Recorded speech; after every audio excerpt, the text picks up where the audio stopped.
Rona Ambrose, she's won a healthy amount of praise this year with some in her party, musing about changing the rules to allow her to run for the leadership. Susan, what's your grade for Rona Ambrose? Well, I gave her an A for a lot of the same reasons I mentioned earlier.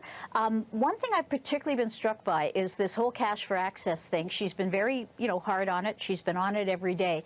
But she doesn't go overboard. She hasn't started talking about Crooked Justin or, she doesn't name call.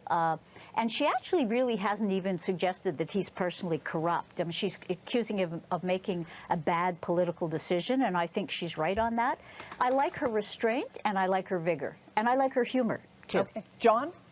I gave her a B+, and even as I'm sitting here, I'm thinking that's not fair. It should have been an A. And the reason I would change my grade at this very moment is that she is an effective leader, interim leader.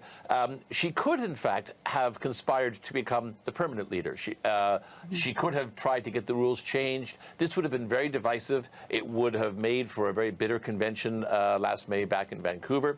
Instead, she said, nope, these are the rules. I'm sticking with them. I am just an interim leader. And that leaves the party united during the course of a long leadership contest and in very good shape. So I regret I had given her a B+ only because she was only interim, but I think now if I were doing it again, I'd give her an A. Okay, well, let's count it as an A then, a last-minute A. And Katie, what do you think? Are you ready to go? I'm in exactly the same position as John. I gave her a B+ just because she was an interim, but Susan, I have to say, has convinced me that I graded too low, and she should get at least an A- or maybe an A, because she has done a remarkable job of kind of holding the party together. And it's even more of a challenge when you consider the fact that a lot of the sort of front bencher high performers are now in the leadership race, which means they can't be in the House and they can't be asking those questions. So it's not only that she's keeping the party going, it's that she's doing it with people that are not necessarily very experienced at taking that front bench opposition approach. So yeah, she should get extra points for that as well. All right.